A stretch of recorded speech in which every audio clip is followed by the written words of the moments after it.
Welcome back to Enlighten Up for episode 57, Event Updates, Soul Blueprints, Toroidal Fields, and the Lunar Eclipse with Linda Good McGillis. We're really excited to have Linda join the show again. She's bringing forth all of her wisdom as usual, and she's going to give us some new updates on the event and what we can expect with this lunar eclipse coming in at the end of July. It is a total lunar eclipse, and it is part of the last trinity of eclipses that has happened since August last year. So we're going to get a lot of information on the energies of that, what is happening, how it's going to affect all of us, and its connection to the veils being ripped off.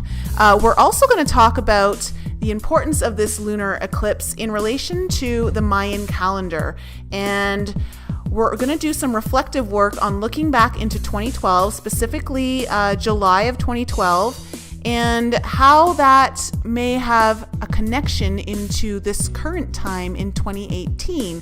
What are the life connections and what are we to look out for? We're going to talk about that. We're also going to talk about soul blueprints and the overlays of those blueprints and what it means to be awakened in relation to those blueprints. And we're going to talk about the toroidal fields.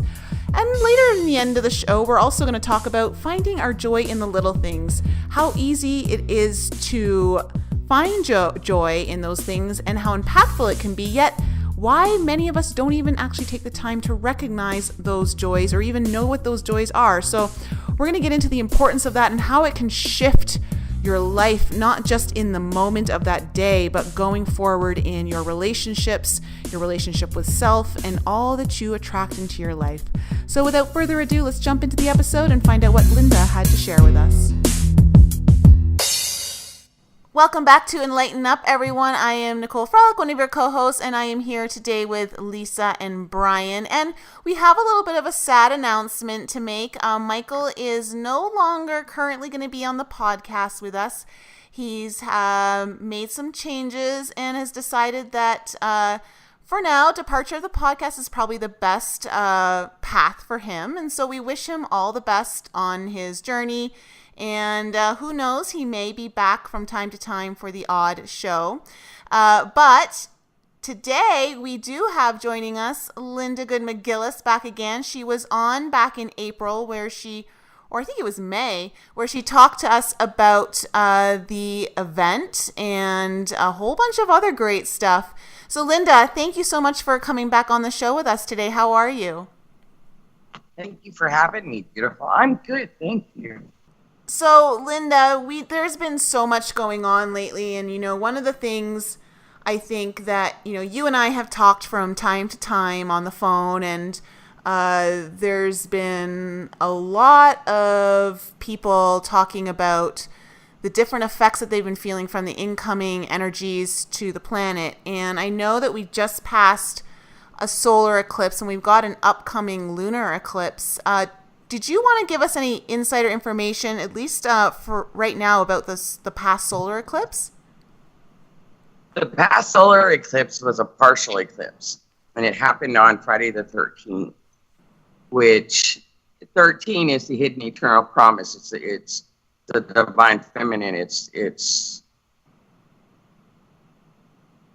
the hidden eternal promise of the 13th A, if you will. And when we came into that, it was an 11/11 energetic day.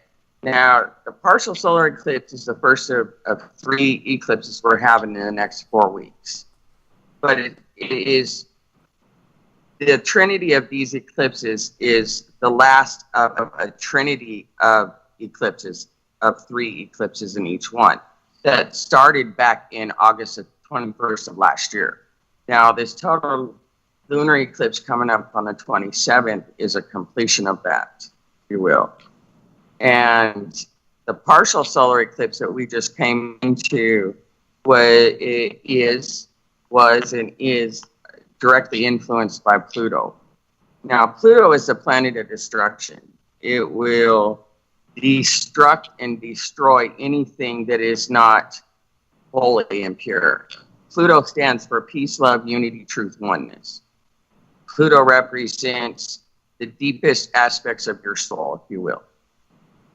And so anything that is not of the purity and the holiness of your soul. Pluto's come in with this partial solar eclipse we just had on the 13th to crumble those faulty foundations, those ideations, those beliefs, those miscreation of thought forms. So I thought Pluto was named after the Roman god of the underworld. I didn't know it stood for those 5 words: peace, love, unity, trust, and oneness. Peace, unity, truth, and oneness. Spirit gave me that back in 3 years ago. I think it was. Gave me a much deeper understanding of Pluto. And remember, Brian, sweetheart, it's never what the physical presents. It's never what we're told. There's always deeper meaning and deeper truth and deeper clarity that we, the human aspects of us, have not been privy to that information or have deliberately been kept from it. So do you have deeper understanding for other planet names? Well, yeah, Saturn's the lord of the underworld. Saturn's the lord of karma. Saturn is visiting us a lot this whole the last 5 years. There's a lot of significance, not only to mythology and everything else, but it's helpful to understand that the human only sees through lens of 3 chakras, the lower 3, and the soul and the spirit see through the one eye of Creator, which is 13 chakras, and within each one of those chakras has 7 lenses. So you have an expansion of lenses to see through and angles to understand, to connect all the pieces together. And some of that information, that knowledge, that wisdom can only be attained from your soul and from spirit. So what do you have to say about that? I don't understand. I know that Saturn's a planet, but I've never been there. Well, in the rings of Saturn, Brian, and honey, you've been there a lot more than you realize. Within the rings of Saturn, if you will, you have there's a Syrian star base there. There's a lot of information that so much is not available to mankind. So I would assume that all the pictures we've been seeing lately, the more detailed pictures that we've been seeing of Saturn, that why don't we see pictures of the lunar base? Or not the lunar base. The Syrian star station, you mean? Substation? Yeah, the star station. Shouldn't we be able to see it? It's big, I would gather. I can answer that. I hope so. Truth is as fluid as the frequency one maintains within. And now you got astronomers, you have astrologers, you have science, NASA, you got all of these different groups of people that study the planets and everything else, right? Right. Okay, so if they're studying it and they're observing it and they're perceiving it, and they can only perceive it at the level of frequency they're at, then there's going to be a lot of things that they're going to miss because they're not at a frequency to see it. That's just like disclosure. Disclosure is a frequency. Everybody's waiting for a whole bunch of UFOs and starships to come out of the sky.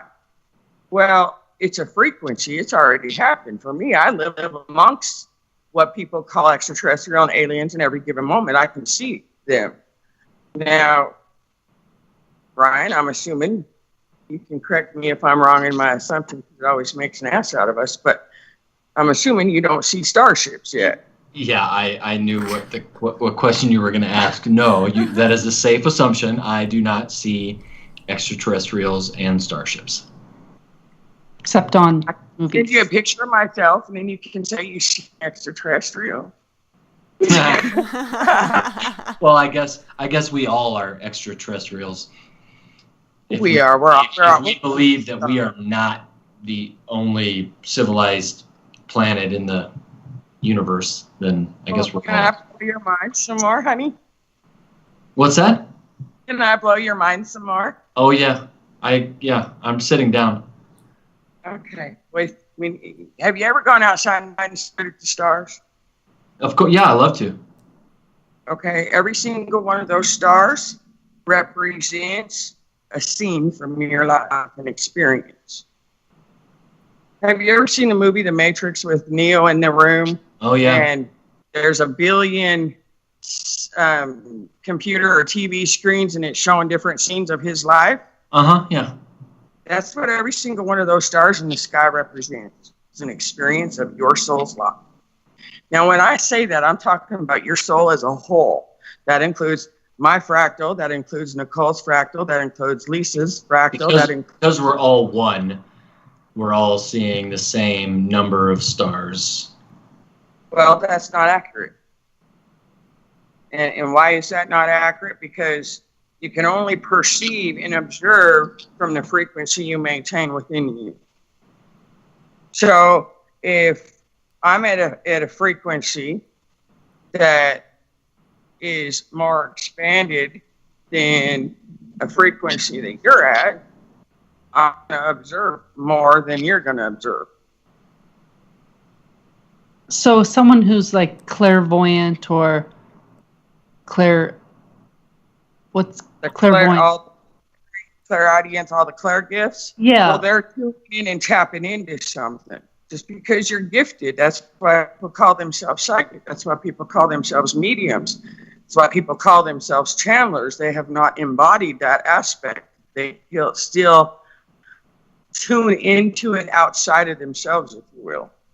When you embody it, when you get to a frequency and you actually embody those essences, and you have within your vessel, each one of us, every single one of the clair gifts. And when you embody it, you live it in every moment. People ask me, are you a psychic? Are you a medium? It's like, well, you can label me that, but no, I am just myself.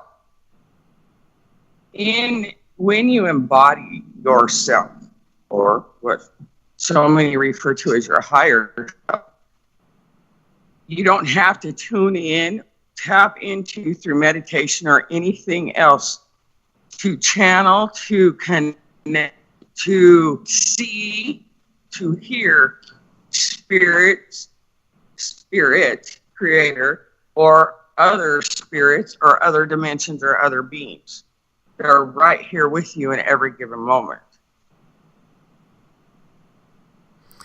This is like, I mean, we've had a couple of episodes where we've talked about our frequency, and we've also talked about the pineal gland and how the pineal gland is able to see beyond the light spectrum that our physical eyes are able to see. And so I'm assuming that, and I might be wrong, so correct me if I'm wrong, that as we raise our own vibrational frequency, that we're also expanding our abilities of our pineal gland to perceive the things that are actual physical eyes? Absolutely, because humanity's consciousness, whether people are awake or still asleep, regardless, the collective of humanity's consciousness of 7.8 billion beings on this planet right now, all of it is shifting to a higher harmonic frequency. And that's what these eclipses are really going to do, especially this one on the 27th, because that's a 77711 energetic template. That is the personality of the human named Michael, Lisa, Linda, Nicole. We have been enslaved in a thought consciousness that we are those personalities. The eclipse that we're already feeling the energies of the total lunar eclipse in Capricorn or in Western astrology in Aquarius, what that's going to do with the influence of Mars, Pluto, and Saturn is eclipsing, shutting off those personalities. And the personality that humanity is going to embody, all asleep or awake, will be that of their self. Now, as this crumbles and you're going to find etheric eyesight is taking over, even in the unawakened. And what I mean by that is if you observe, all of you, including Brian, if you observe over the past 2 months, let's just go with the past 8 weeks, your depth perception, especially if you sit in stillness, say out in nature, or even in your house, practice it if you haven't observed it. You can see more multidimensional. Your depth perception has changed. Things don't look the same. You look at stars, you look at the sun, you just stare out. Like I could go outside, sit out here and just stare at the trees, but I can see through them rather than see the trees. You can see things that you haven't been able to see before. The depth has changed, the depth perception. You're seeing more out of your peripheral vision. You're seeing more flashes of light. You're able to see more rainbow colors in the sky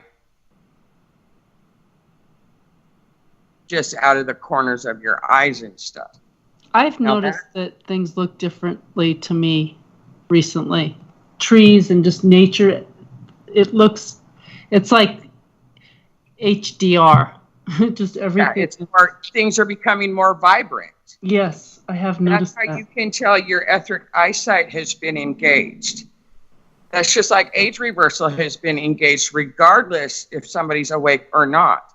Because Earth herself, what is occurring with these eclipses, and if you haven't noticed it, all right, time is slipping away from your consciousness.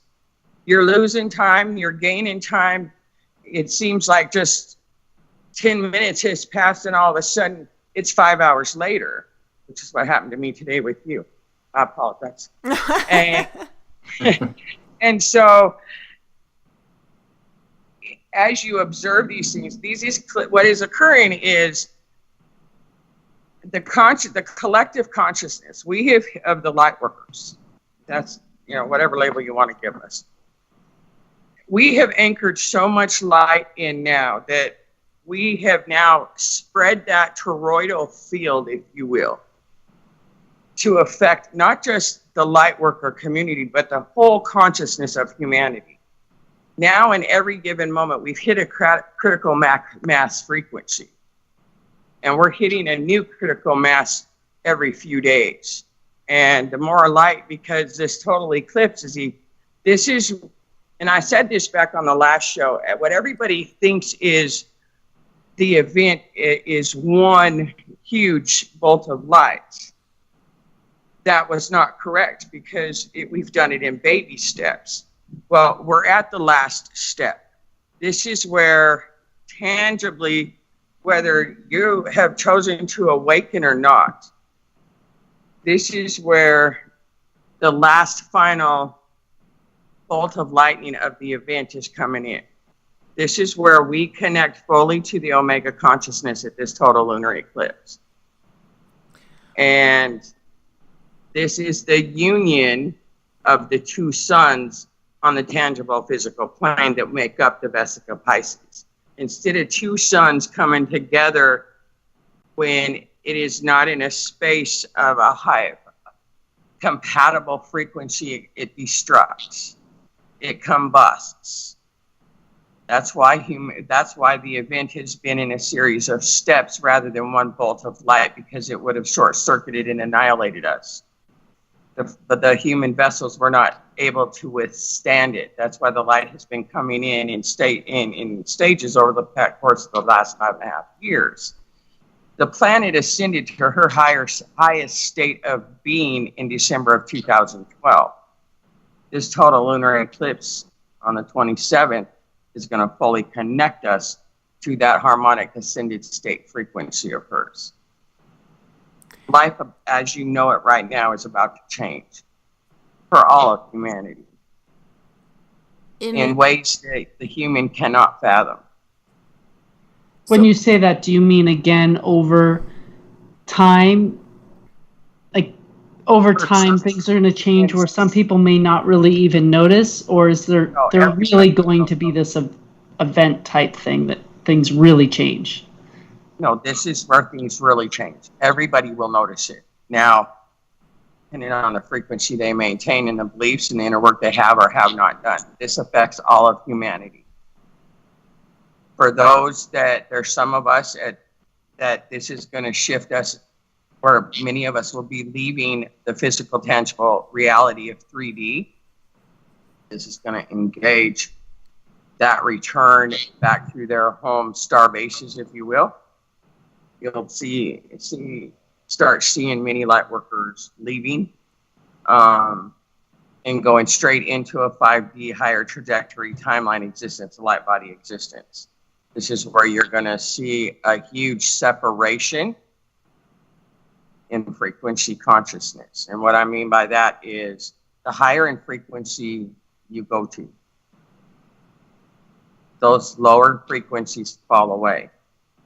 Now, and Brian, I know this isn't going to make sense to you, but truly there is only 144,000 beings. The rest are all fractals.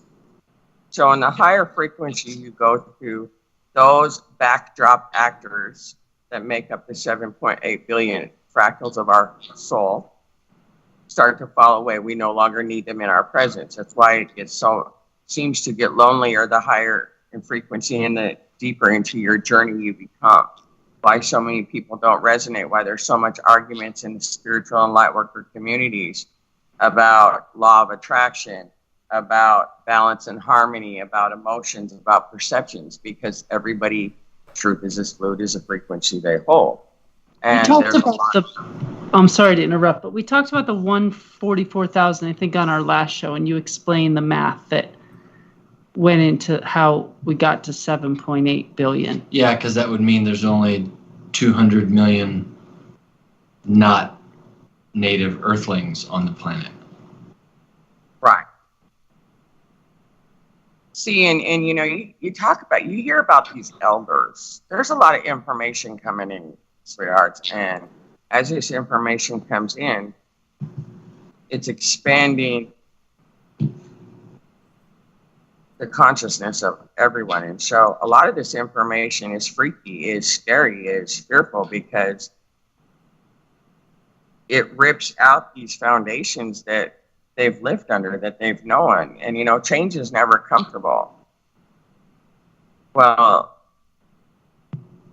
we're heading in with these eclipses. We got direct polar opposites coming together. We got two suns, if you will, coming together. We got Capricorn and Cancer, or in Western astrology, Leo and Aquarius. Well, Leo and Aquarius right now is the north and south node. South node is your shadows.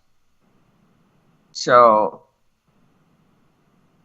the north node, Leo, is your future, if you will, the sun, the positive aspects of yourself, and the collective. And so we got a direct polarization coming in to bring in unity. If you remember, August 21st of last year, we had a total solar eclipse in Leo.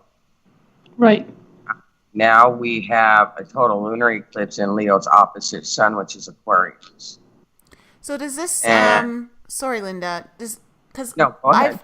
What I've heard a lot within the community from people is that they're really experiencing a lot of old traumas coming up, whether it's from this lifetime or past lifetimes, and that they're having to clear out more things that they may have thought they've cleared out.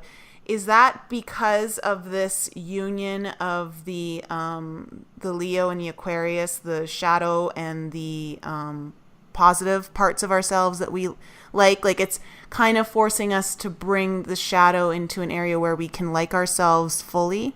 No. And I say that so emphatically for this reason. Well, first off, Leo and Aquarius is Western astrology, and that's a veil. That's not true, because that's based on the Gregorian calendar that was created by the Vatican to enslave humanity. Okay. And the Mayan calendar, which is our truth calendar, ended when? When Gaia ascended, when the Earth ascended. So we are in no time. So what's occurring right now and what this, up until this point, what you just described is what's been occurring. Baby steps. We're done with that. This is the ripping of the veils, period. That's what this lunar eclipse is in Capricorn opposite Cancer is going to do. This is the ripping of the veils. Now, Cancer and Capricorn, or Leo and Aquarius, however you need to look at it, is significant in the sense that it represents the gates of heaven, if you will.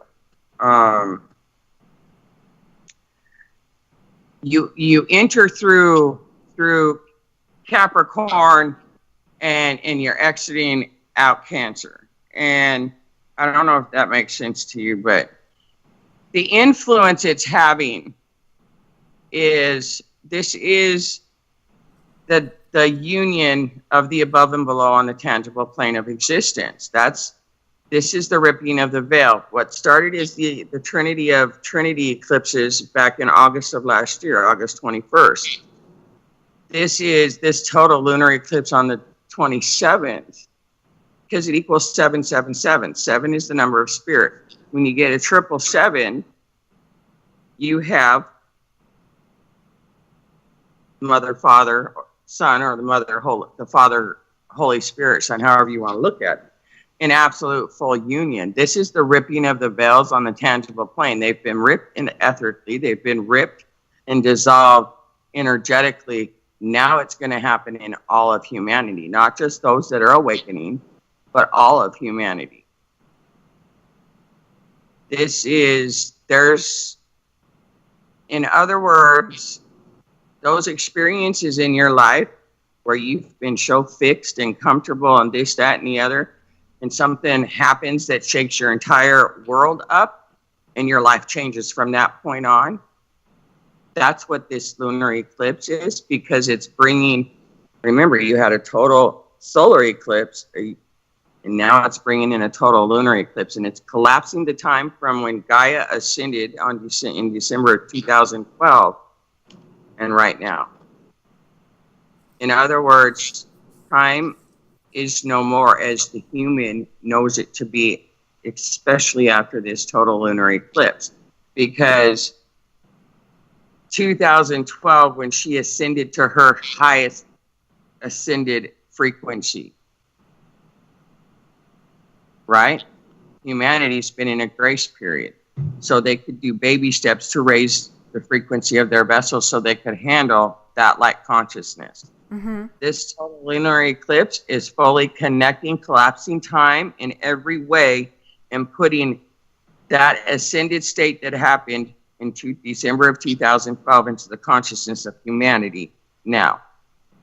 In other words, that time frame of 5 years, that holding space in the void that we've been in, that grace period, that whole 5.5 years now is going to collapse.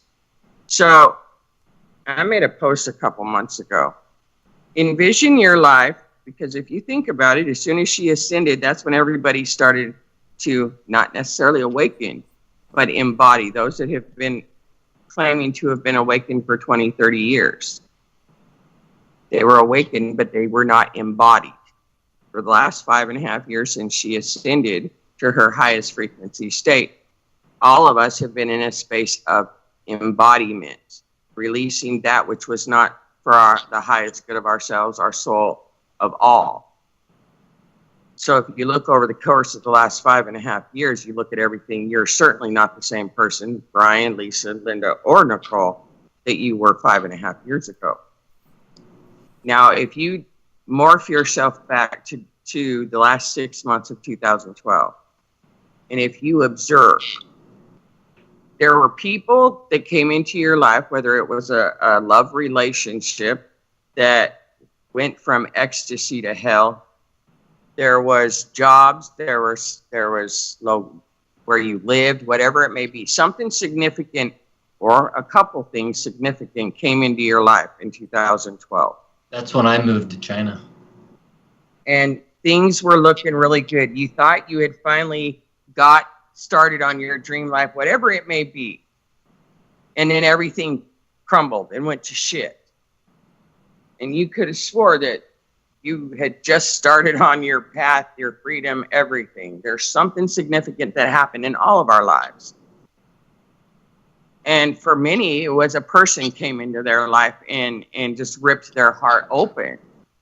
Or there was a tragedy in the family, something.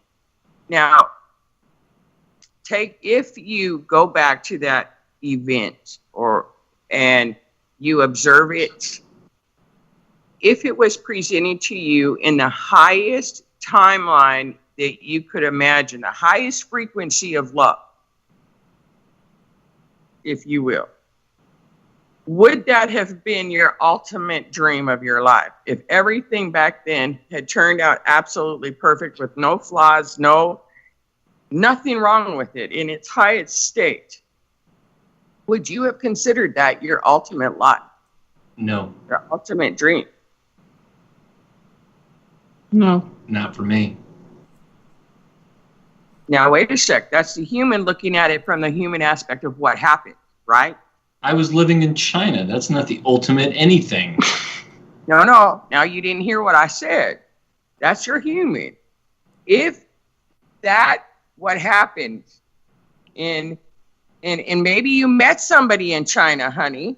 I'm talking something that literally Twitter-pated your heart and broke it open because it crumbled. Whatever it may be, you know. But when you look at it from the highest frequency of love, if you look at it, if you had met that person or gone on a trip and fell in love with someplace or something, or seen a house, fell in love with a house, whatever it may be, and you, all right, let me use myself as an example. I totally get what you're saying, and I can totally 100% say yes to what you're saying. Like, it's kind of, you see a heavenly frequency, would it have been the ultimate if everything had been perfect? Yeah, no, and if you're saying things are kind of coming back full circle right now, in that we're about to enter the gates of heaven, that would have been the frequency then, is that what you're saying? Well, what Spirit showed me, and I made a post of it, what Spirit showed me a couple months ago was that 2012, when she ascended, something entered our life in that year. And when she ascended, everything had to crumble because we went into the void for a 5.5 grace period. And so what Spirit showed me is occurring because this total lunar eclipse is going to dissolve that 5.5 year period from the human consciousness to her highest ascended state. In other words, no longer is she going to be ascended in 2012 and we're in 2018, where our consciousness is going to merge fully. That time is going to collapse. And we're going to jump back to this scenario, or that 2012 is going to jump forward and be in its highest state. So our highest trajectory timeline frequencies of peace, love, unity, truth, and oneness. It's going to be our ultimate life, our ultimate dream. And what's going to occur is everything is going to immediately start crumbling. And at the same time, that ultimate dream is going to start manifesting. So whatever came into your life that changed your life, changed your heart, that made you want to love and feel free and live again back in 2012, and then was totally cut off, that is going to come back and manifest on the tangible plane in our reality in a much higher frequency state of peace, bliss, love, unity, without all the problems, without all the hurt and the wounds and all of that. So can you, just for our listeners and for myself as well, can you give me an example? Because I'm trying to think of my life in 2012 and I can't think of anything too substantial. 2011 I can, but 2012? For me, to give you an example, there was a gentleman who came into my life in July 12th of 2012. And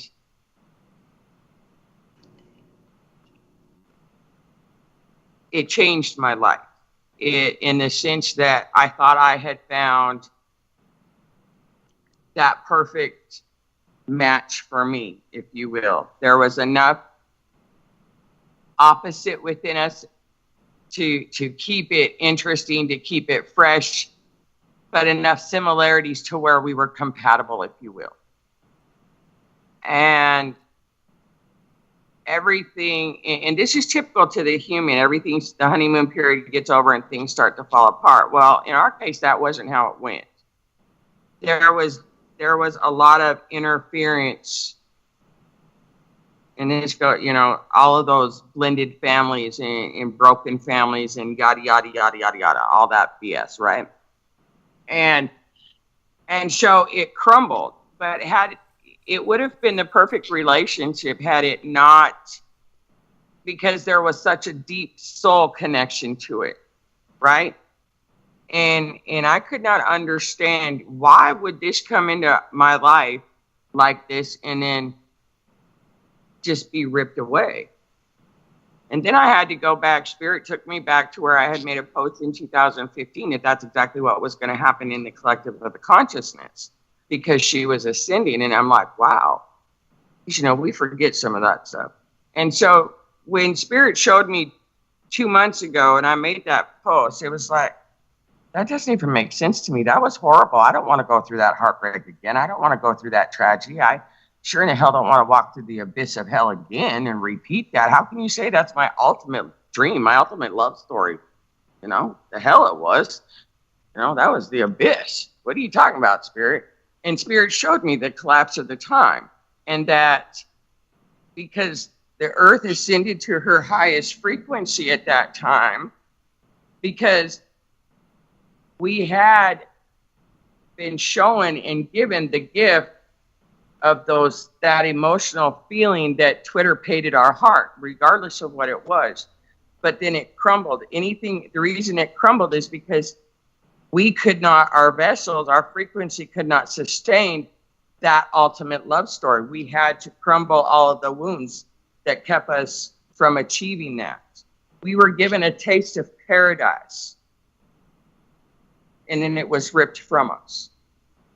Now, however that paradise played out, whether it was a job, whether it was a location, a move, a person, whatever it may be, we were given a taste of paradise, and it was ripped out from under all of humanity. And for the last 5.5 years, if you observe your life, it has not been easy. It has been, you know, there's been a lot of chaos. There's been a lot of experiences and circumstances and tragedy and everything occurring for all of us, whether we're recognizing it or not.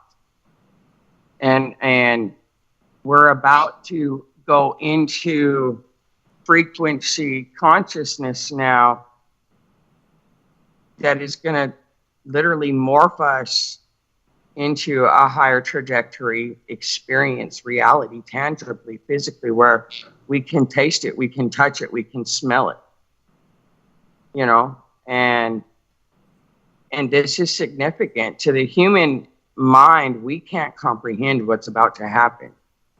It's literally going to be, once again, going to sleep in one reality and waking up in another, even though it looks the same. But if you truly observe, and I think it was you, Lisa, who said a little bit ago that you are noticing things. Things are more vibrant, but it's subtle. So is it going to be a stairway again? Not really. Because everything has to crumble that is not of the earth itself's highest frequency ascended state. We're connecting fully to that Omega consciousness. That's what this last 3 eclipses is doing. We've already entered the gates of heaven. That's what that 1111 energetic template on this partial solar eclipse on the 13th was. For the human aspect of us, we entered the gates of heaven. And on the 8/11 partial solar eclipse, which is the last of this trinity and the last of the 3 groups of trinity of eclipses we've had since August 21st of last year, This is the 999 activation. Never ending, never beginning. This is eternal life that we are entering into as of this total lunar eclipse on the 27th. And the 811 eclipse will feel it. That's when the doors close. That's when we exit out of the heavenly gates that we enter into on the 13th. We exit out into a full new reality existence, if you will. So this stuff that you're talking about, that's my line. I'm confused. So I get to be the skeptic for a minute. Does it translate into this 3D world of ours? Because I know, we always want to be able to, like Brian was saying, see things like Pluto, or Saturn, the way that we've been programmed to just see things in our life, and opening your eyes to a different point of view. Like when you're talking about this stuff with the planets and the changes that are going on, I feel like it's not necessarily always recognized as events in your life. It's not going to have a choice this time. This is the tangible aspect. Everything starts ethically, and then energetically, and then it comes to the physical, tangible plane of existence, which is your physical reality, what you call life right now. This is the tangible plane. We've done it ethically, we've done it energetically. This is the event shift in all of humanity. And it will be seen, it will be heard, it will be felt through every physical human. So Nicole, can I ask you, do you remember what happened to you in 2012 that you can put this together with that? Yeah, well, not exactly in the way that Linda's described it, but about 5 days after the 2012 Mayan calendar, December 21st, I ended a very serious relationship with someone who I had hoped that it was going to move towards marriage and a family and all that, but it was a very destructive relationship, and for a lot of reasons. And I finally had to make a choice, and I don't know, something just came over me in that moment at that time where I just said, I can't do this anymore, and I had to walk away. And it's interesting because when you talk about July 6 months prior, there was an actual event that happened. However, it wasn't like this event where it was so great, but it was almost like a foreshadowing of the final event at the end of 2012 for me, where it was, I was really traumatized in an experience with this person that put me in a really dark place. And so broke your soul open. Yeah. So I wouldn't call it a state of bliss by any stretch of the imagination. Right. So would you have had your soul not been broken open? Say you were completely healed and you had met that person in the highest frequency of love. Would it have been no?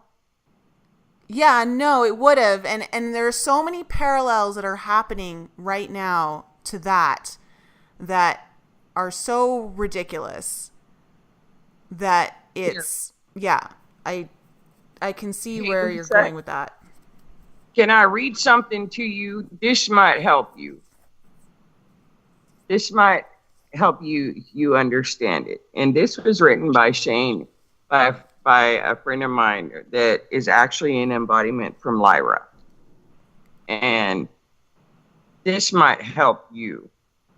He writes, the energy streaming forth from the constellation Capricorn express the crystallization process into its fulfillment. That's our light body that he's talking about, what we have been working on crystallining, right? That which gives way to life through the initiation process. As an earth sign, Capricorn produces the densest point of concrete materialization, which is your physical life, while at the same time producing the highest point of spiritual actualization. It is this crystallization on the material plane that eventually reaches a critical density, shattering the seed's shell and opening the door to the chasm of the never conceived, or infinity. The polar opposite to Capricorn is Cancer. In Western astrology, Capricorn and Cancer is Leo and Aquarius. And these two signs are the two great gates of the zodiac. Cancer opens the door into incarnation and the human experience, while Capricorn opens the door into the life of spirit and the vision of the soul in its heavenward flight. Cancer admits the soul into the universe, as all souls take their first and only human incarnation in this sign. Capricorn is regarded as another door and is called esoterically the doorway into the life, eternal life, of those who know not death. Capricorn admits the soul into the conscious participation of life, of that world center which we call the hierarchy of the primogenitors. It is said Capricorn guards the secret of the soul itself, the secret of the hidden glory. Now, this is direct reference to the total lunar eclipse on the 27th.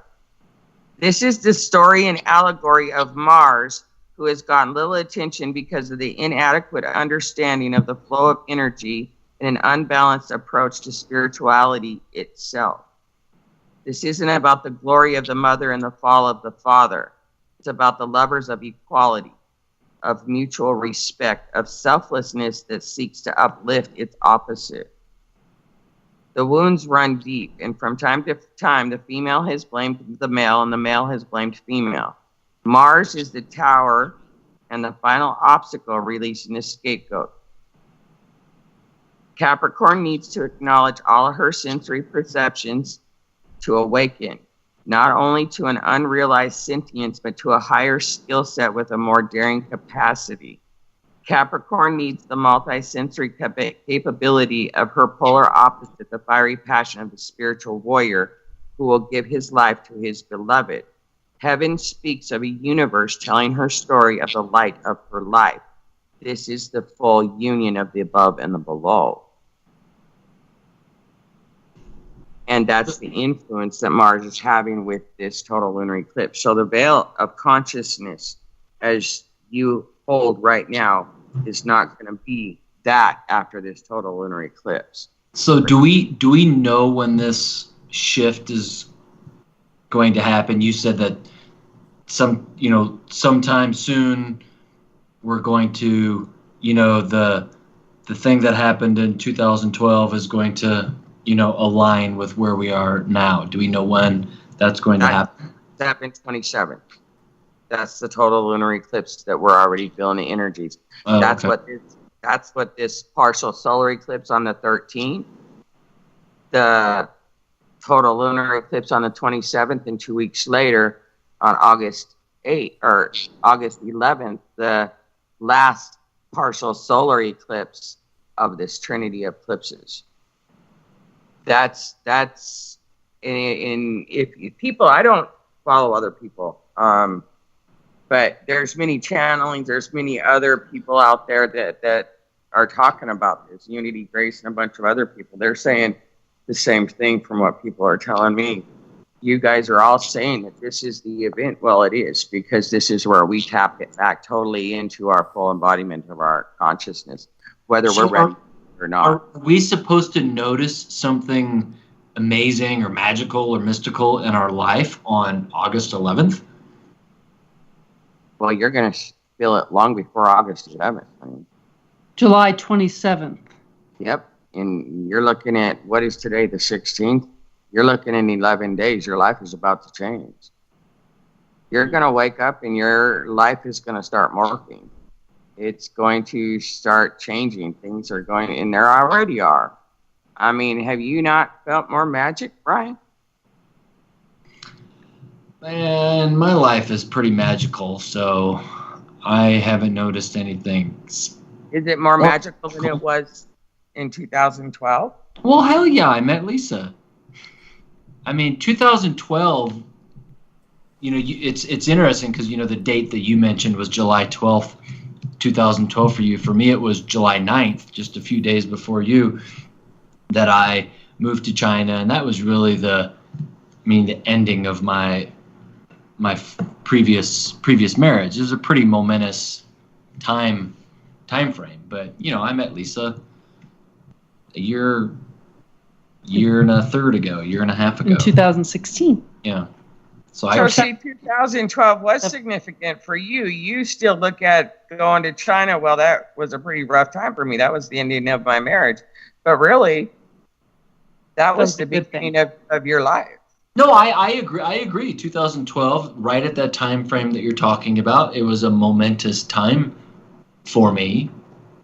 I don't know. Yeah. I can't think of hard. It's hard to. What? And hasn't your guys?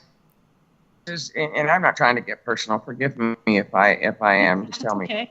You've met Lisa, and the relationship between you two since you met each other to this point, has it not brought you into a space of a relationship you've not experienced before? Oh, absolutely. Yes, most definitely.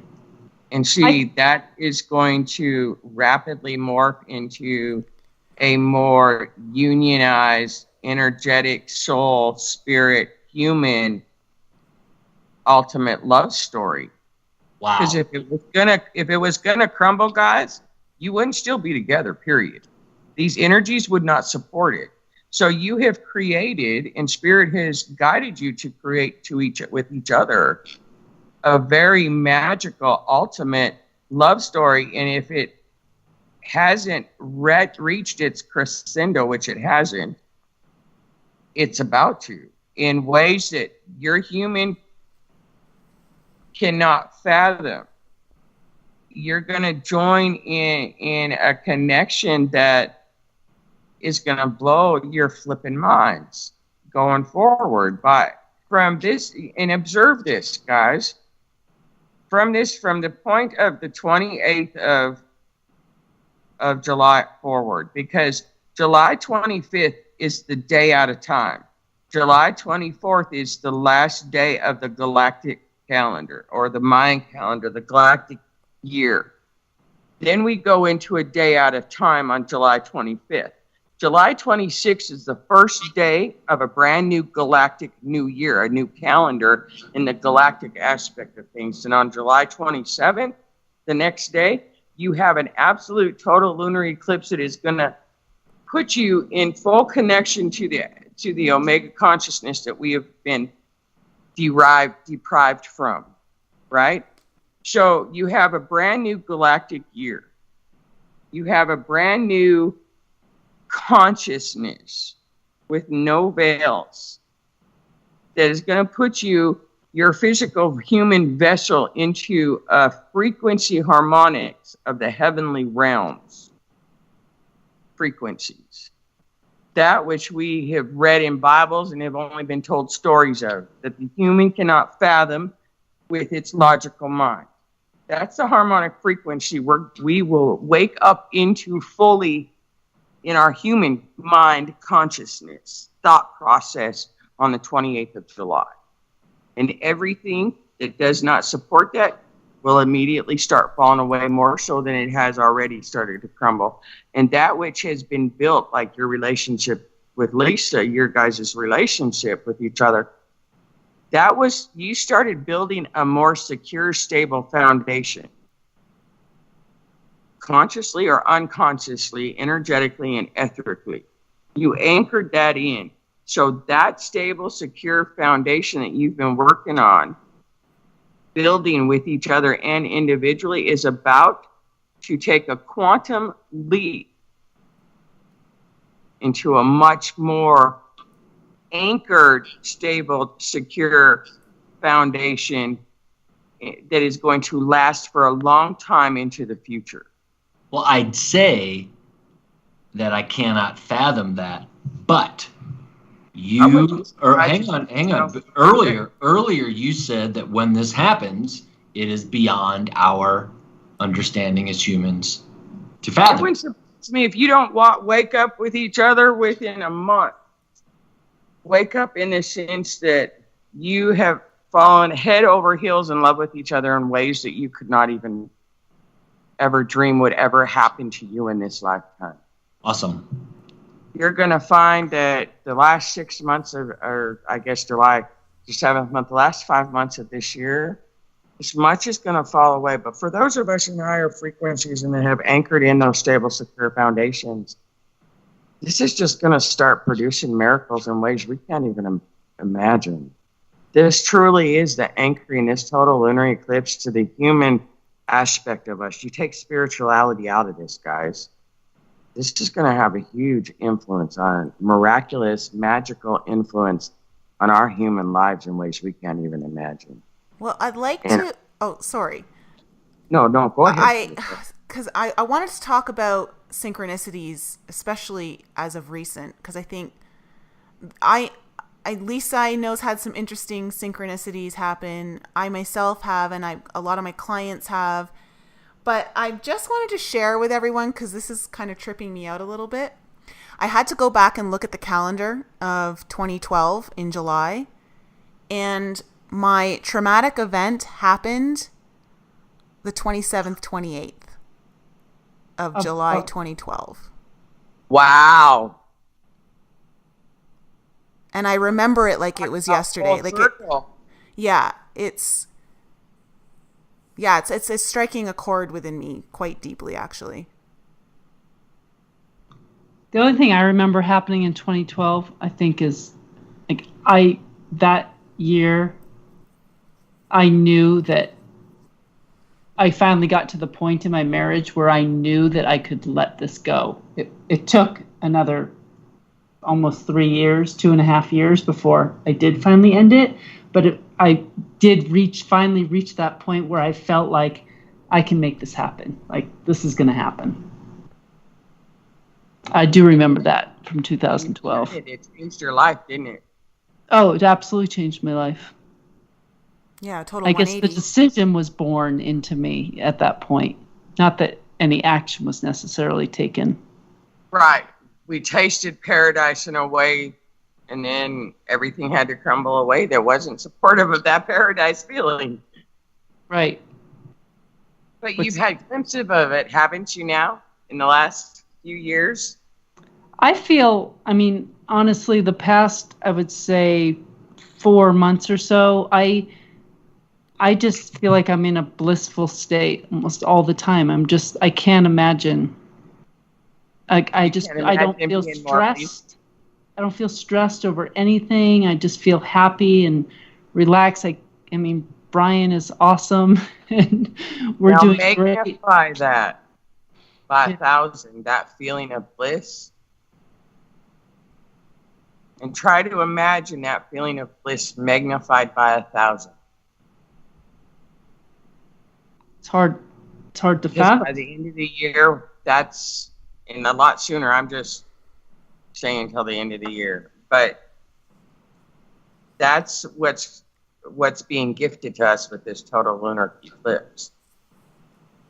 That bliss, that joy, that happiness, that abundance, that prosperity, that peace, that joy. And it's going to be magnified, and the more we go forward from July 28th forward and exit out on this this partial solar eclipse on the 11th, that it's just going to keep increasing that bliss.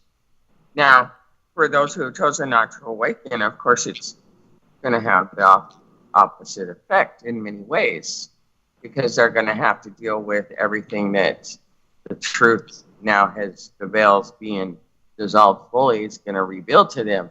But for those of us that are on the journey that have raised the frequency within us, it's only going to get more blissful, and your ultimate dream is going to more easily materialize for you. It's funny, Brian's over here shaking his head like, Well, my life's going to get shitty because I haven't awoken. And see, that's a mindset. That's a belief. Get rid of that shit. Oh, sorry. Because You can say, Brian, if that was true, Brian, if that was accurate, let's take true out of it. If that was accurate, all I was saying to Lisa is, I have chosen not to awaken. I disagree. I can't. if that was true, you wouldn't be on this show. I don't Right. see, but everything that I understand about the idea of awakening does not apply to me. But that's your perception of it. But that's your perception of it, absolutely. I Because don't you think that- cannot be in the frequency of Nicole and Lisa at all. It would not be supported if you had not, whether you're consciously aware of it or not, or choose to pretend to not be consciously awake of it. And I say pretend with a whole lot of truth behind it, because you do pretend, and you're more awakened than your frequency could not handle. Let alone if you and Lisa have sexual exchanges between you two. At least once. And you wouldn't have been able to sustain yourself in her presence, especially because she is at a higher frequency as far as a normal human that's asleep. She is awakened, and your energetic frequency could not support it, especially having sex with her. It would not, because she planted that goddess energy in you. So, that's just your mind trying to. Because I don't understand it. But I think you get things on a different level. Like you don't, I don't know how to describe it. It's like you may not get all the things that we talk about or whatever, but it doesn't mean that you're not awakened.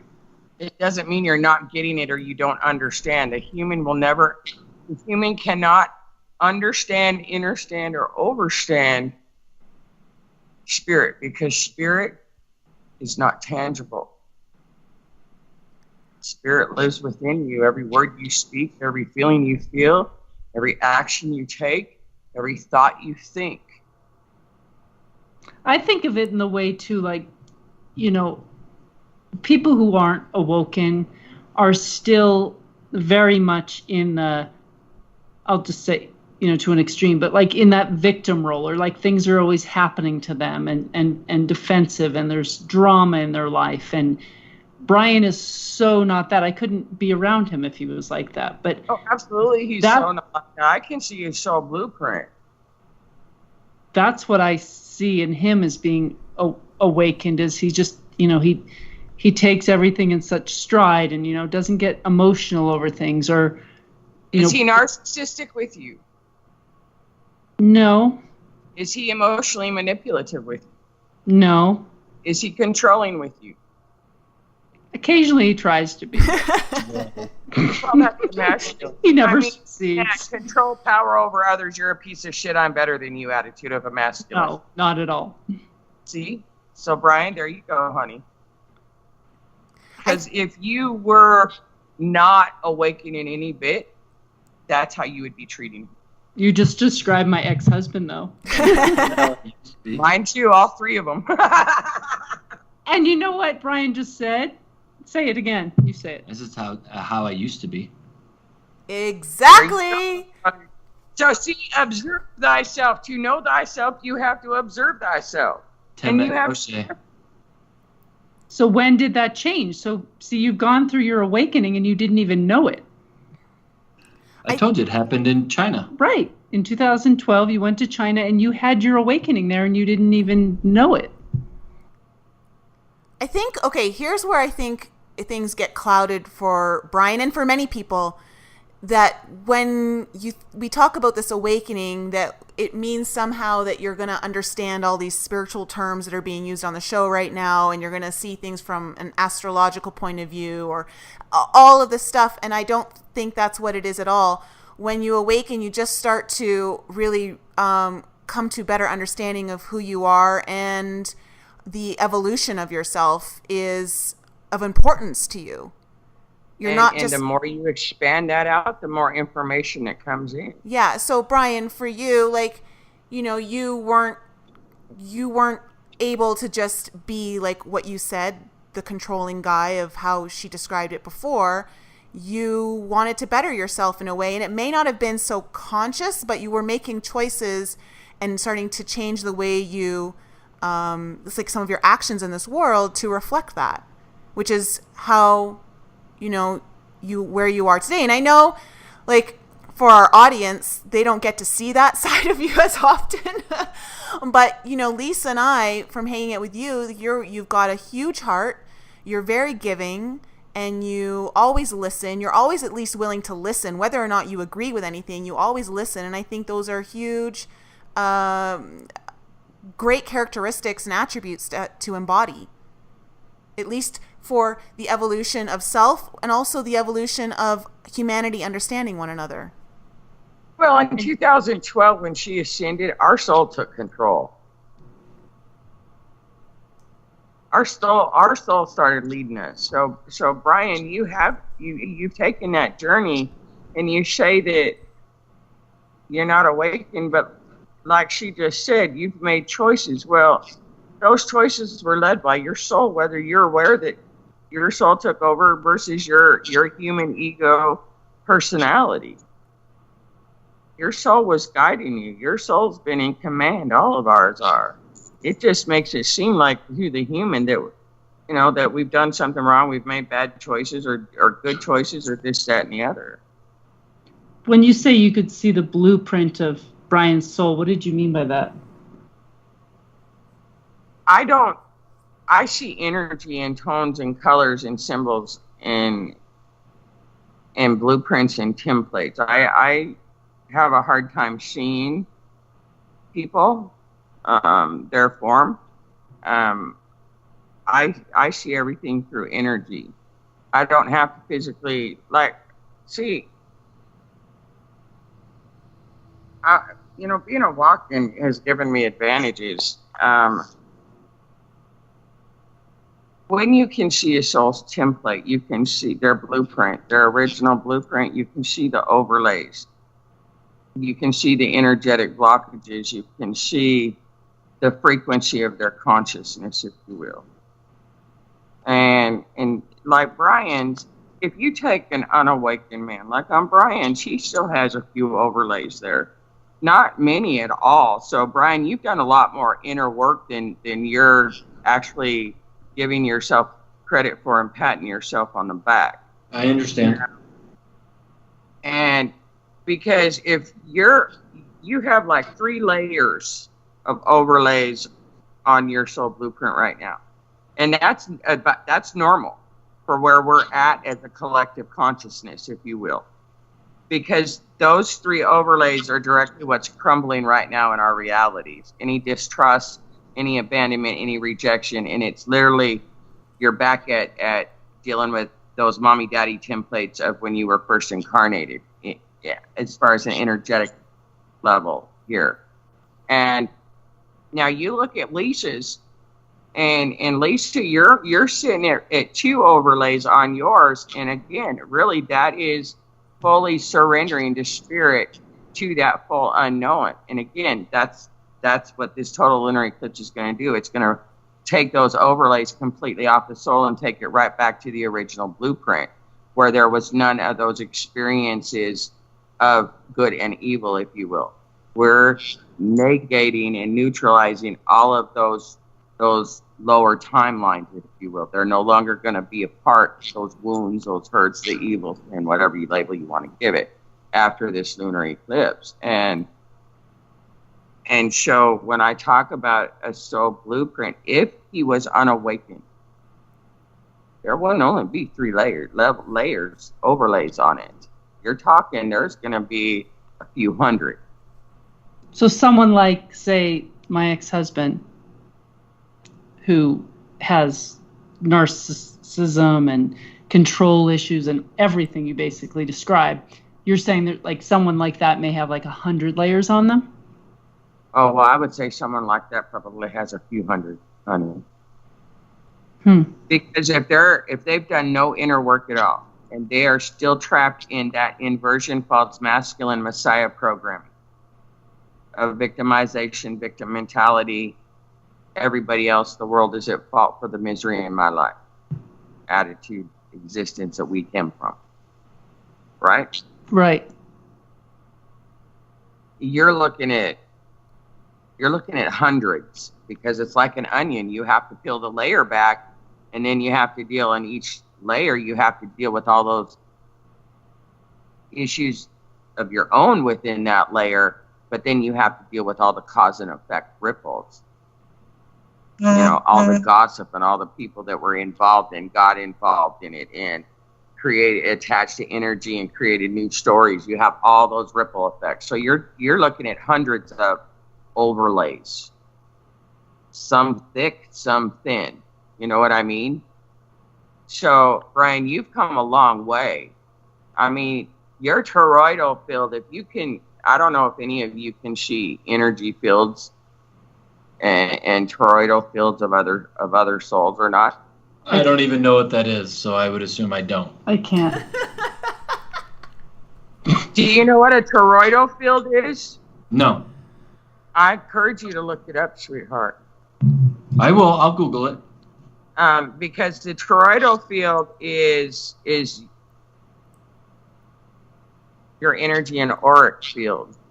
It's and the more higher in frequency you raise yourself or awaken. I don't like to use those terms, awaken and ascension, because we're done. We're ascended. We're awakened. You know, it is what it is. And at some point in time, we have to let go of those stories too, those labels. And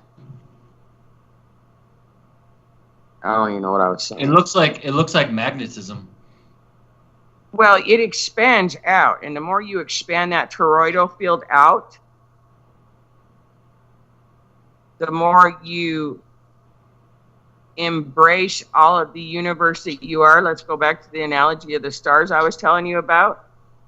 You come to understand that every single one of those stars, every single galaxy, you expand your toroidal field, your consciousness out so far that none of that stuff is outside of you anymore. That's where you come into unity. That's where you come into wholeness. That's where you come into oneness.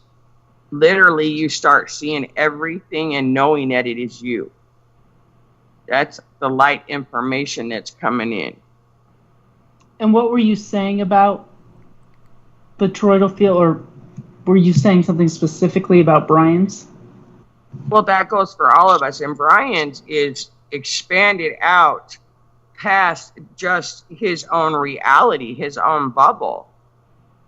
I mean, he's expanded, and so have you. I can see all three of your guys. And, you know, when you first start your spiritual journey, your energetic field affects everybody in an 18-mile radius around you, whether you're aware of that or not. Every thought, every action, every emotion you feel, you can rest assured that everybody in the 18-mile radius around you is feeling that same thing in one frequency or another, one aspect or another, good, bad, or indifferent. And as you awaken and raise the frequency within your vessel, that toroidal field, that energetic and auric field expands out. So now you're affecting maybe 150-mile radius, and you raise it even more. Now you're affecting 1,000-mile radius. And the higher in frequency you maintain within. Nicole's toroidal field literally is out to where she has included like 5-star galaxies. I believe that. And you know, Lisa, yours is spread out much farther than Brian's, and that's not a judgment. That's nothing wrong with that. I mean, please don't take it that way. But the higher in frequency you go, you can expand it out to not only include the Earth and the Milky Way galaxy, but all the galaxies, to the point you can affect everything in the whole entire omniverse when you fully embody yourself and raise yourself to that frequency of the heavenly realms, the omega consciousness, that ascended state of the Earth. When you're fully connected to that consciousness, there is no thing no being. Everything you think, you do, you speak, you feel affects everything. And when you expand that toroidal field out, your energy is affecting somebody in Australia, China, India. It's affecting the entire collective and beyond. Is that something that can be controlled with intent? Expansion of the toroidal field? Sure, in meditation, you see many people go into meditation and connect and channel and expand their energy out and go into that space of the void and absolutely. But now we're coming into a space where this is consciously, in the human aspect, you're consciously aware that you're affecting absolutely everything. You've expanded your consciousness out there. And when you do that, that's where you get the wisdom. That's the light information, because now you're not only tapping into just, say, Nicole, Lisa, and Brian's experiences and consciousness, and the few thousand people that your broadcast here touches into tangibly, if you will, but you expand it out to include everything and everyone.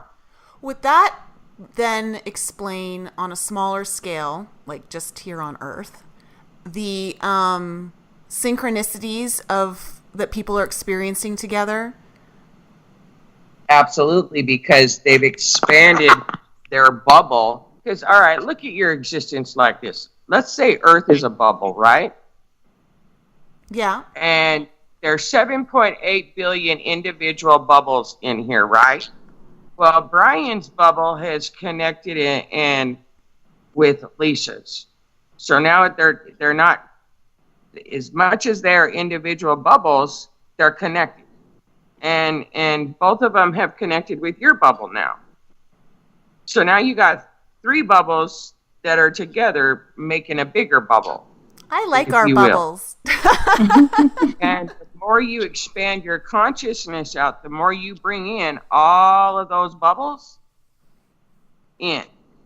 And when you bring in all of those bubbles and the great big whole, and your tiny little bubble becomes connected to and becomes one great big bubble of the entire Earth,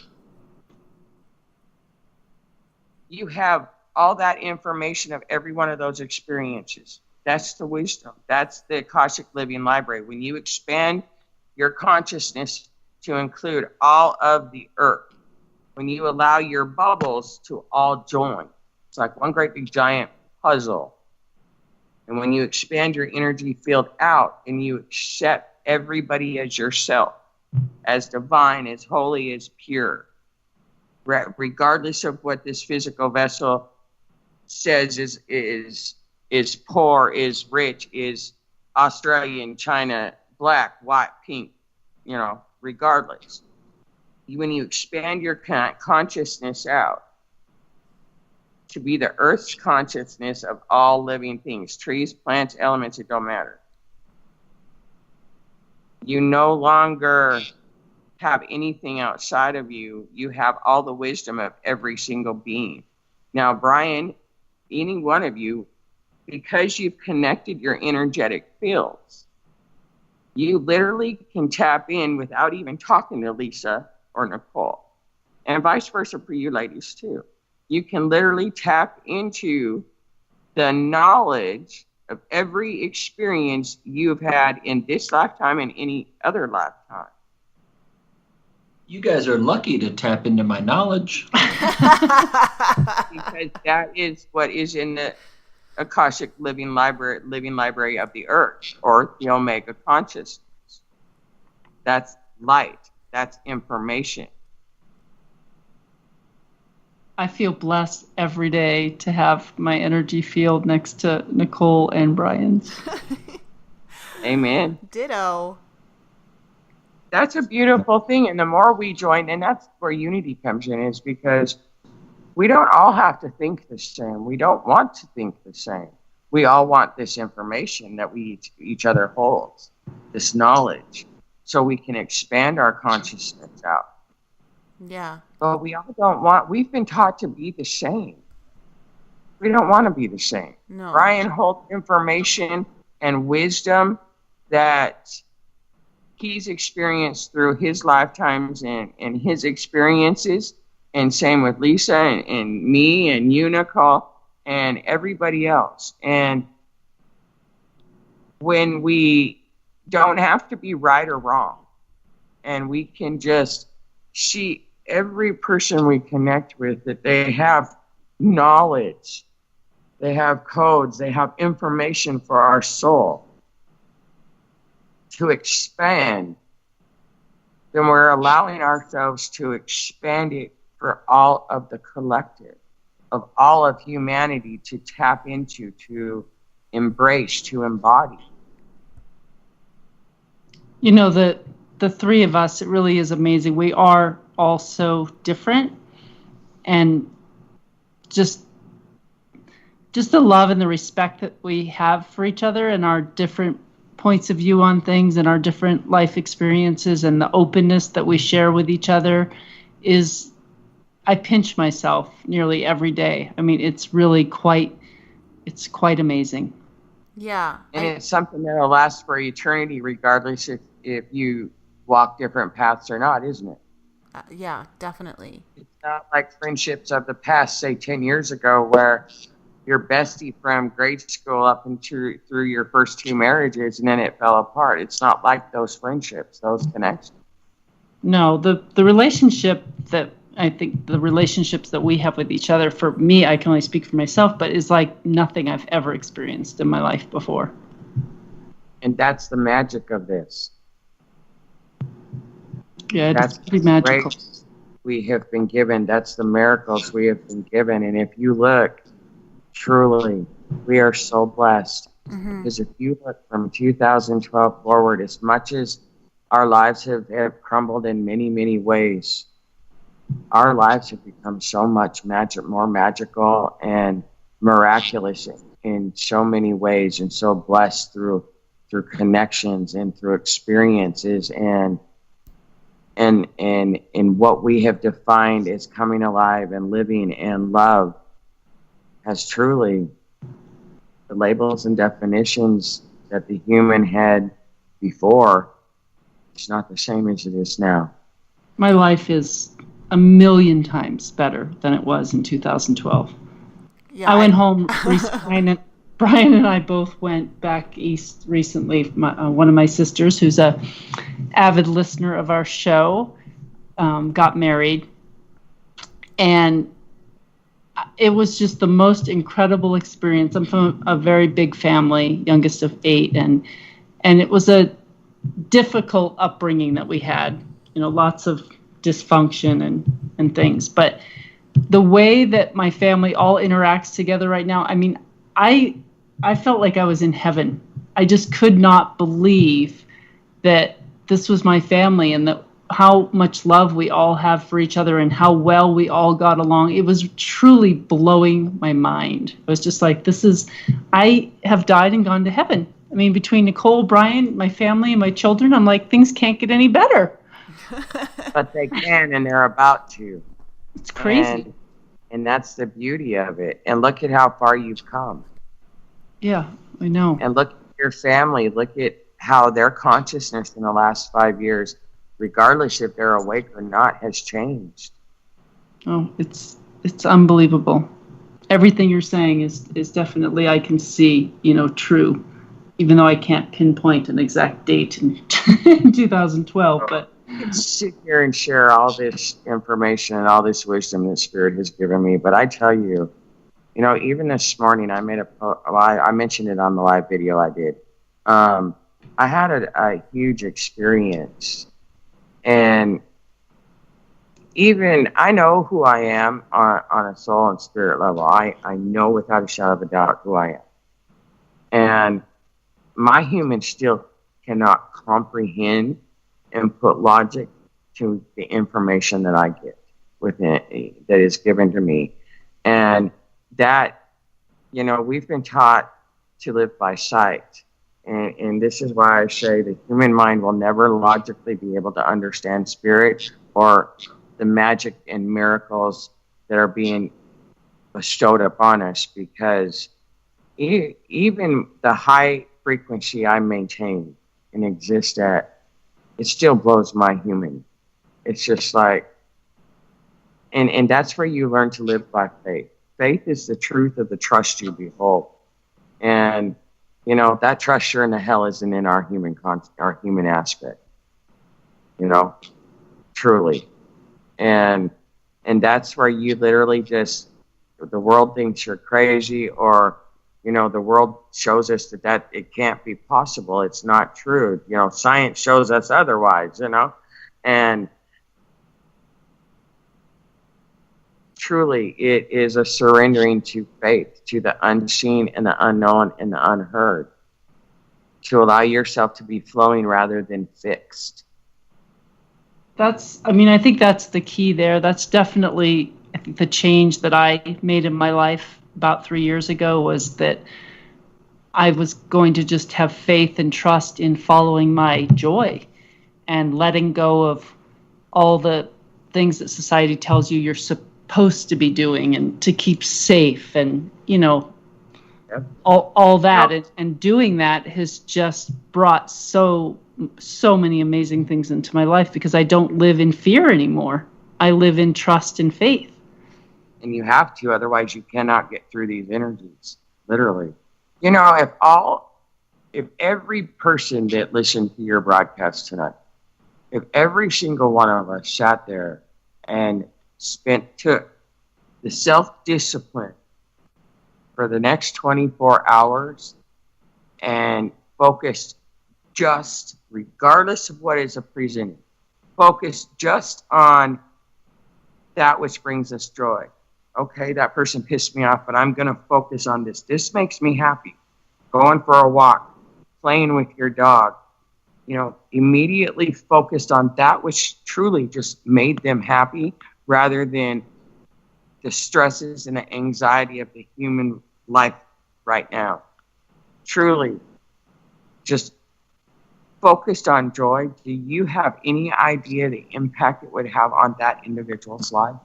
That's how I live my life. And Brian has actually been a great example of that to me.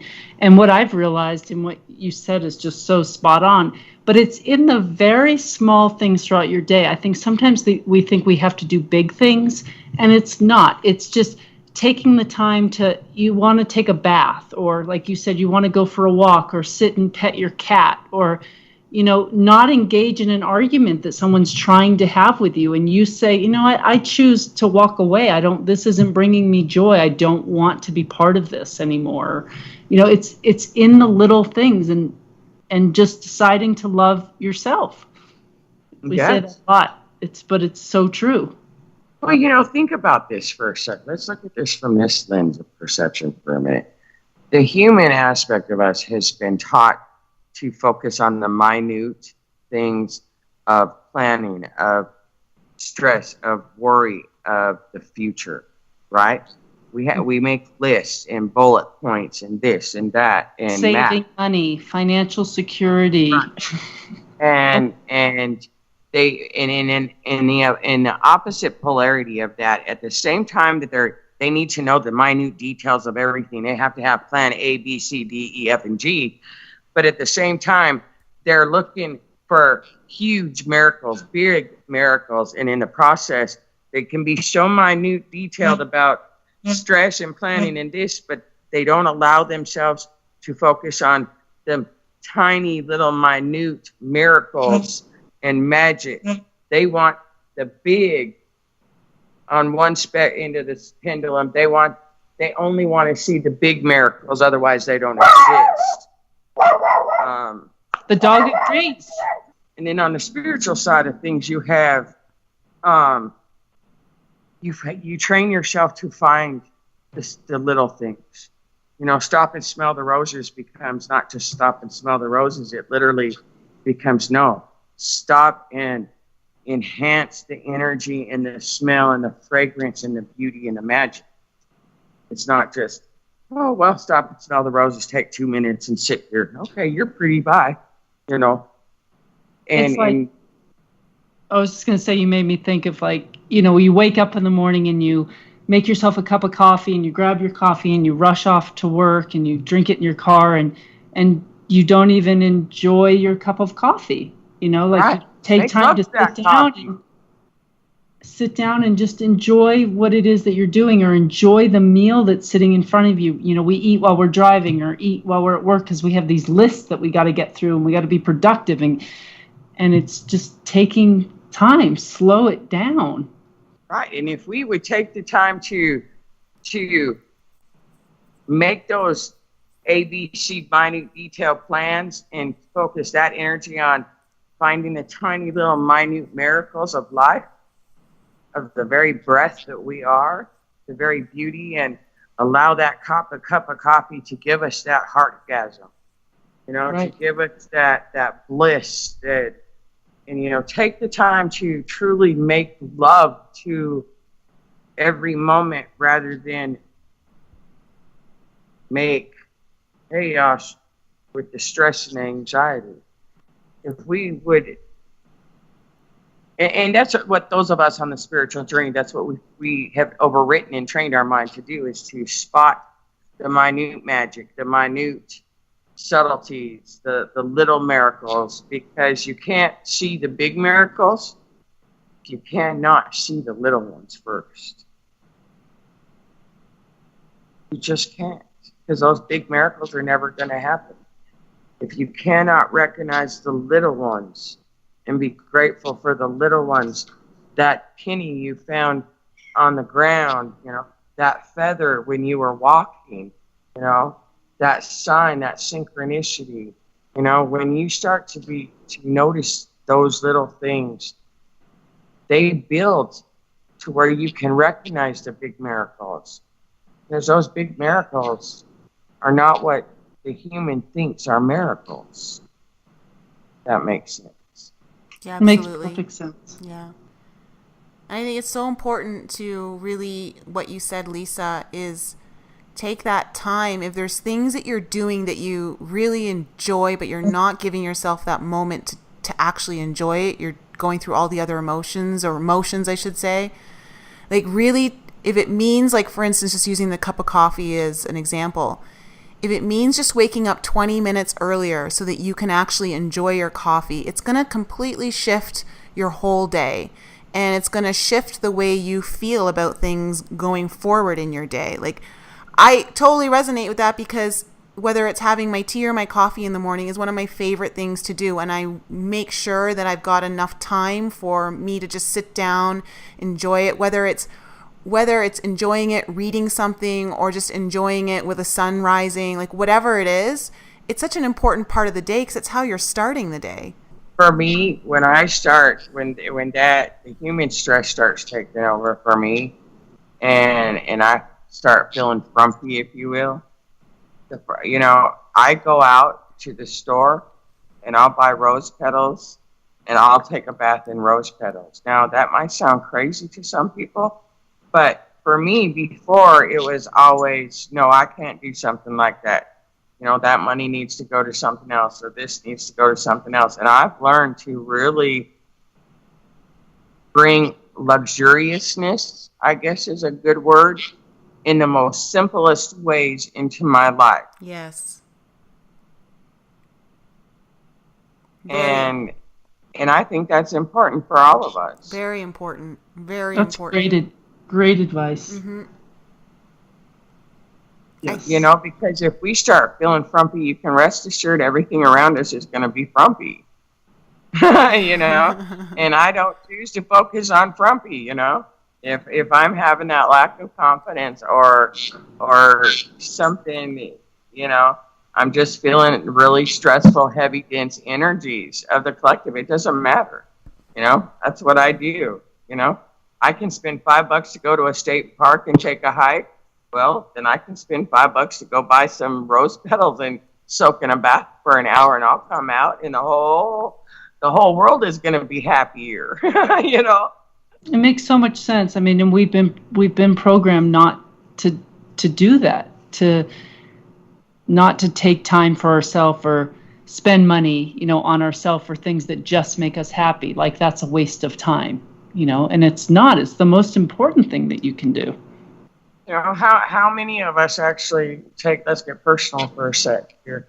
When we're in a relationship, how many of us in the past, or maybe present, have taken time? We all hear about sex and foreplay and this and that, right? But how many of us really took the time to get lost in the moment rather than it lasting 2 minutes or 5 minutes, but to let the luxuriousness of feeling in any way expand out to an hour or 2 hours without the outside world dictating, no, you got to hurry, or no, I'm too tired, or no, I can't do this, or no, And when we allow ourselves to expand that bliss out and take that time, because time doesn't exist. In the moment now, right now, when you're making love and enjoying that coffee for 20 minutes, time doesn't exist in that moment. You are making love to that cup of coffee. You're making love to those rose petals in that bath water. You're making love to that path that you're taking a nature walk on. You're making love with it. Or that bottle of beer. Or that bottle of beer. Or that point. Or, God forbid, those who are still addicted to something even more harder. Whatever it is. Or just the time that you have together. Like Brian and I, we eat breakfast and together almost every day, and we end up eating and sitting at the table for like just 20 minutes. Just even if we have things we have to do, it's just like we just take the time to be together, and it's changed everything. The next time you guys have breakfast to each other, sit across from each other. We do. And stare into each other's eyes as you're eating. And don't let your eyes waver. And you're going to find that energy of the two of you staring into each other's eyes is going to turn from just you taking a bite of scrambled egg staring into his eyes or her eyes. You're going to start to be able to see waves of energies the more you do it flow between you, and you're going to literally, you set that intent, you stare, you're literally going to find yourselves making love to that bite of toast. Each other simultaneously to that breakfast, and it's going to connect you in a way it's going to blow your mind. If you stand there and stare in the eyes of anybody, at first it's uncomfortable, right? Mm-hmm. Try this exercise seriously. Stand, whether it's your sister, your family, your boyfriend, whatever it is, stand there and stare into each other's eyes, and try and tell that person something positive. At first it's uncomfortable, especially if it's a family member too, really. At first it's uncomfortable, and at first you can start saying things, and then it goes silent. As you stare into their eyes, the whole energy changes. And all of a sudden you start remembering the good things, and everything falls away. And when you do that, and like you two, if you share breakfast together and it's already wonderful, stare into each other's eyes, literally stare the whole time while you're eating. And you're going to find that you literally are making love to each other in a way that defies what making love is to the human mind. And it's going to change your entire day. I want to hear about that. If couples woke up and the first thing they did besides giving thanks for a brand new day, being grateful to, giving thanks to Creator for a brand new day, if couples would spend the first 5 minutes every morning turning around, not doing anything, not just staring into each other's eyes, and allow that feeling of I love you. Today is going to be a beautiful day. Not talk out loud, just feel it. It would change the relationship in the day in ways, no matter what occurs, it would not affect them. You remember when you were a teenager and you had your first crush and you were in love, puppy love, and it didn't matter. Your dad could whip your ass for being late from curfew or missing curfew or whatever it was. Nothing could bring you out of that blissful, on top of the world, I'm in love feeling. Right? Mm-hmm. Right. If couples would stare into their eyes first thing in the morning when they woke up before they ever got out of bed for 5 minutes and connect, never again they would stay in that space of euphoric. And there's nothing in this outside world that could affect them from that bliss, from that love, from that connection, because that light and that love, that energy was magnified because they connected before they started doing anything. They allowed their souls, their spirits, and their energetic fields to connect in bliss. And that's how they started their day. And you can do that with your mother or your sister or your roommate, Absolutely. your friend. Yourself. Absolutely. Yeah. Say you guys are, your sister or friend or whatever is having a challenging time or whatever, and they're agitated or they're emotional or whatever, so take their hand, sit them down and say, here, just stare into my eyes. Just stare into my eyes for 5 minutes. And if you have to think about something, think about anything positive that you can say about me. Just stare into my eyes. And your eyes hold the power. When you stare into their eyes, they can connect to your soul.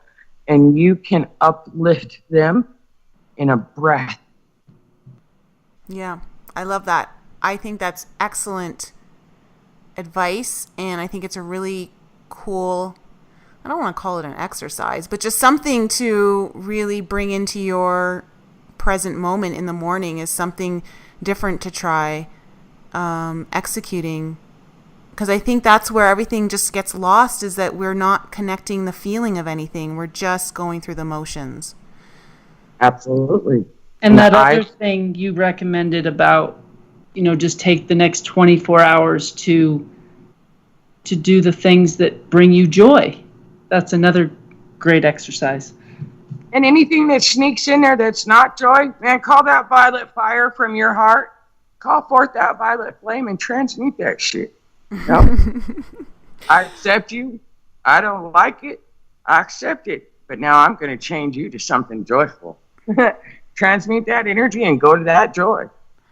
That needs to be on a t-shirt. I'm going to transmute that shit. To some effect in some way. We gotta make a t-shirt with that in there somehow. That's great. Let's transmute that shit. Yeah. Accept it and move on.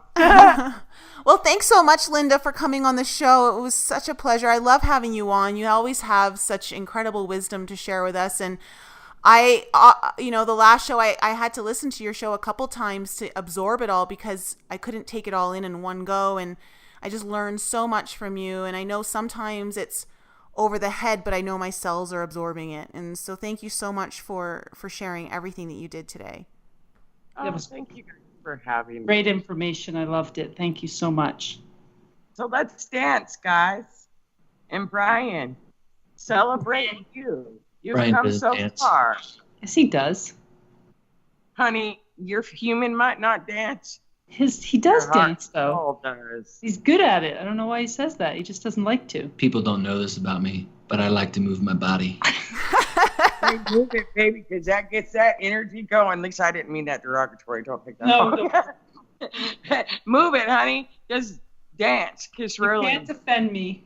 The dance. It's life is a dance. It's what it's about. It's dancing. Sometimes we have to do a slow waltz, and sometimes we have to do a cha-cha, and sometimes we have to do a tango. Right now we're in a fast tango, but dance, because that gets the energy flowing.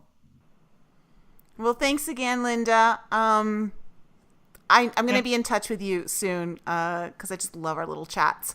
But I thanks apologize again. for not answering your message this morning. I was on my way to the lake to do a water meditation. No, not at all. I know how life can get going, and then I'm guilty of it myself. So don't worry about it.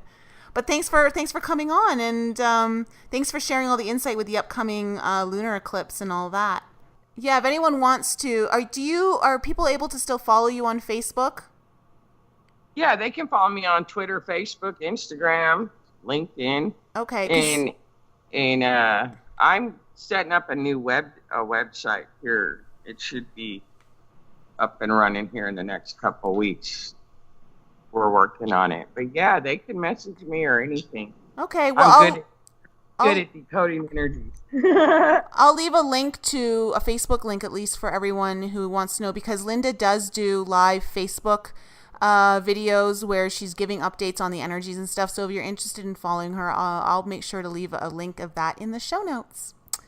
All right. Well, everyone, have a great evening, and thanks for joining us. And to our listeners, we love you all. If you have any information that you'd like to share with us, please do so at our email, info@enlightenup.us. And we did receive some responses regarding the last podcast of people trying the device and their experiences. So we might share some of those soon on the show. And if you haven't emailed us in your experience and you'd like to share it with us, please do that as well. All right, everyone, have a great night, and we'll be back with you next week.